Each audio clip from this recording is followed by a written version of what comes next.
So I've been getting a lot of responses in reference to the pardon by a convicted felon. A lot of people want to know the process. I had some people saying, one of the brothers was saying that he was trying to vote after he got released in the state of Georgia and they didn't allow him to vote. Some people just, sending encouragement or whatnot. But so real quick, without talking your head off, I'm just going, first of all, let's do this, man. Let's subscribe, let's like, man. Let's share. This is the best day of my life. Tomorrow is not promised. And sometimes you just got to let the Lord use you, shout. In real life, like in real life. So, arrested in 1996 for armed robbery. It's an SB 440 in the state of Georgia. That's a mandatory minimum. It means that at that particular time, it doesn't matter if you was involved in a heist that was $1 million or you robbed somebody for 99 cents. You're going to jail, you're going to get a minimum of 10 years. So at the age of 19, I jumped off the front porch and directly in the back of a police car. Period. It wasn't like it was no gangster lifestyle. Okay, that's not the point here. So from the age of 19 to the age of 29, I was incarcerated in the state of Georgia. Did the majority of my time in Alto. But upon my release in 2006, okay, so now before you can file for a pardon, you have to be off paper. That means off of parole. That means off of probation for at least 5 years. At least 5 years. So I wasn't on parole. I wasn't on probation, but I had just been released. So 5 years after my release. And you can't have any run-ins with the police. You can't have no arrests, no tickets. I don't know if you can have tickets. But you can't have nothing pending. You can't have none of that going on. This is the crazy part. I'm going to tell you this side story. I'm fresh home. I enrolled at Atlanta Technical College. I'm trying to get my degree in marketing. So at the time, I'm running with a bunch of young guys. Little bro at the barbershop. Bro got a barbershop on Keller Road. So this is like the messed up my whole pardon. Like, I wasn't even doing nothing.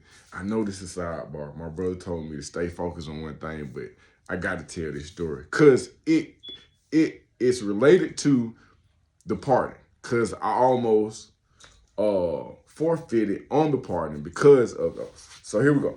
So I know I'm in my 30s, probably my early or mid 30s, but little bro got a barbershop.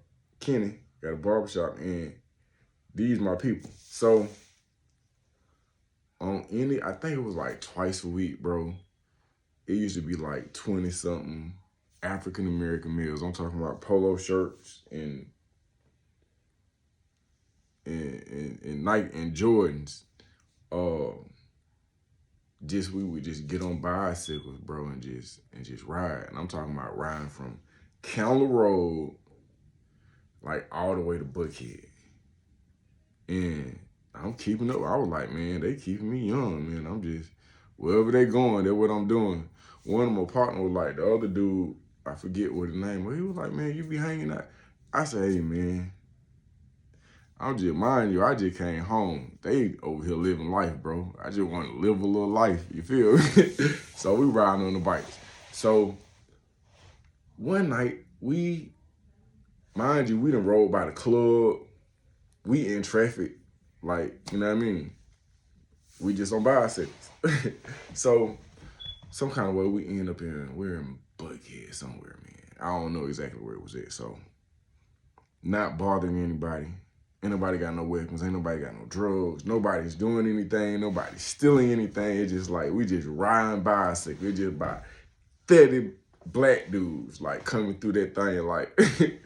So get pulled over by the police. When we get pulled over by the police, they take all our ID. I think some of us get searched, but we don't have nothing, so they don't find it. So I think they about to give us tickets. I'm not sure what's about to go. I don't know how it went, but I know at some point during the conversation, no, they about to arrest us. They about to arrest us. That's not how it started. I think they was gonna give us a citation. At all costs, at some point in time, one of the guys we was with, man, he was asking to speak to the lieutenant. And when the lieutenant got there, the lieutenant was a black lady. She was an older black lady. That's how it was. Okay, so I think they was gonna give us tickets. They was gonna give us citations or whatnot. And then a man asked to talk to the lieutenant. When the lieutenant get there, this is an old black lady. She is not with the BS at all under no circumstances, because in a matter of moments, when she came in there and surveyed the area, she came to the conclusion that all of us needed to be locked up. She said, all y'all going to jail. They handcuffed me and along with the other guys, and they put us all in paddy wagons. The bicycle, this is the reason for it. They said that we were riding bicycles without the front light and the rear light that has the reflection or whatnot. No, it had to be a light that could light up. So we was going to jail. I was perplexed. I was just like, man, I have done, to myself, I'm saying to myself, I have done so many things that deserve jail time. I say, I am riding a bicycle and I am literally up to good. I'm not up to no good. I am literally like allowing the Lord to use me. And so they put us all in the back of the paddy wagon. At the time, you know, I'm fresh out of chain gang and I'm in school, and I just feel like, I was like, man, I probably can talk better than a lot of these dudes.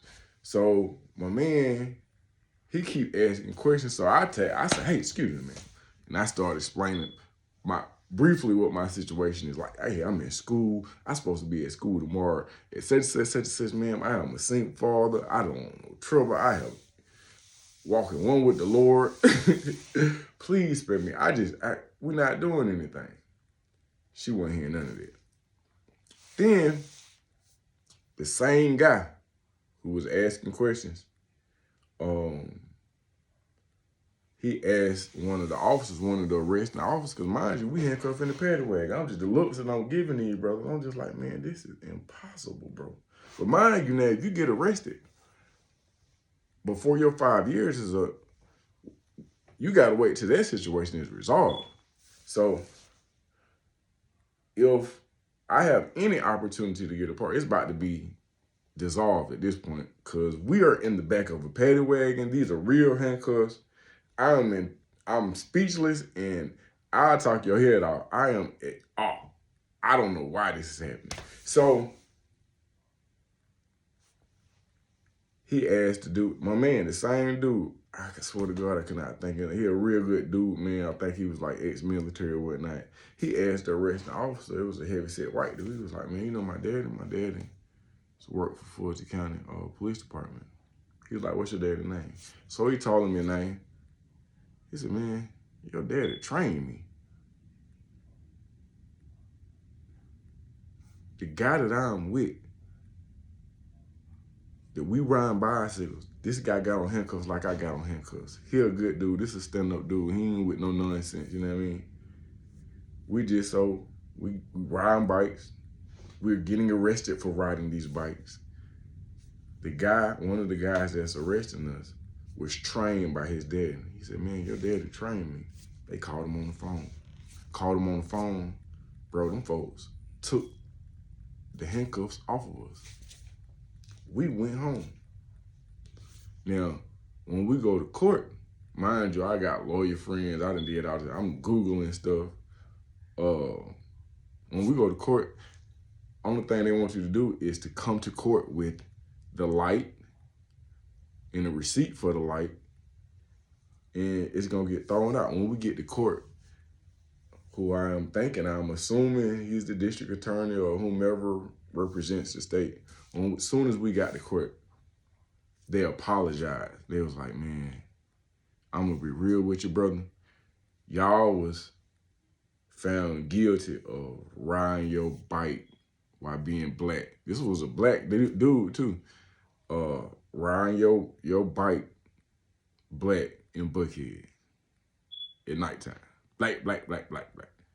He said, man, I apologize, man. This never should have happened to y'all. So I didn't go to jail. I didn't go to jail. So now, I've been home 5 years. And I'm like, man, I'm talking to people, and I talked to him, a big homie BJ.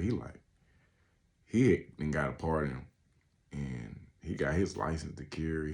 He rocking and rolling, but he hadn't been home like years before I got home. So I fill out the paperwork.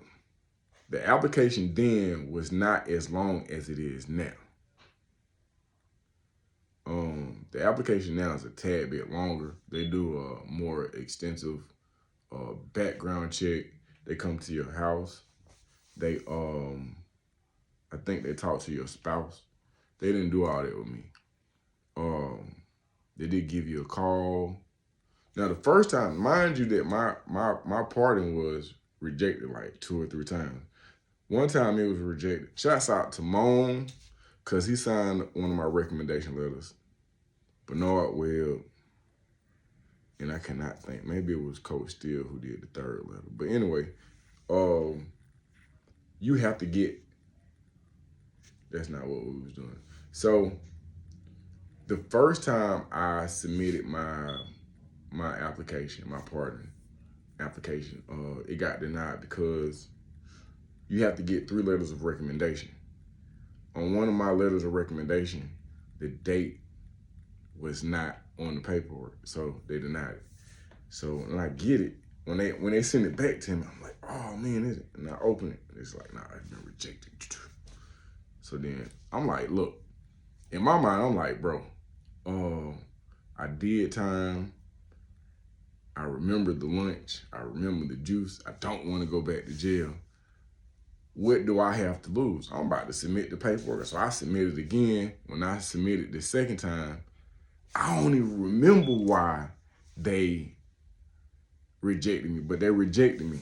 So I think it was something simple. It was something real simple, but I don't remember what it was. So then I did whatever I did to it, and I sent it back. It was probably like, mind you, this, when they respond, it's not like I send it today and I get it back, bruh. Like it might be 6 months before they send it back to you. So I sent it, and that process lasted 3 years. It lasted 3 years, and then I got the pardon.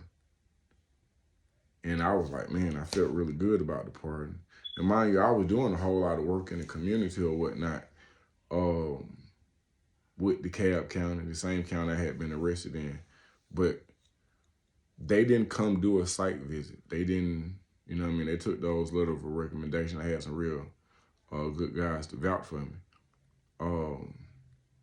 But then, so I'm like, okay, so on the pardons in the state of Georgia, when you get a pardon, a full pardon, what you get is, the right that you get back is your right to run for office, your right to have custody of your child, and your right to bear arms. So when they give me the paperwork, I'm like, well, okay, bet. I'm just being honest. I go straight down to the little bro who we were riding bikes. At the time, his shop was on County Road, right next to the Crystals. Across the street is a pawn shop. Across the street is a pawn shop. I go there. I'm like, I got, like they care, I got a copy of my pardon with me. So when I want to make a selection, you got to fill out the little application. Man, my application immediately came back. They was just like, nah. But I was like, I got my part. He was like, man, I don't know what you need to do, but do it over there. Do it over there. They weren't disrespectful them, but they just wouldn't allow it. I guess my name wasn't good in the system. I didn't understand what was going on. So I'm like, I got this pardon, and it said I can do this and I can do that, but I can't do all that stuff. So but I really didn't know nobody to talk to. I didn't know a lot of guys who had actually gotten the party. So BJ, if you look in the videos, in my videos, I got 2 interviews with BJ. He was an Alto vet, but he was like, bro, go down to the courthouse.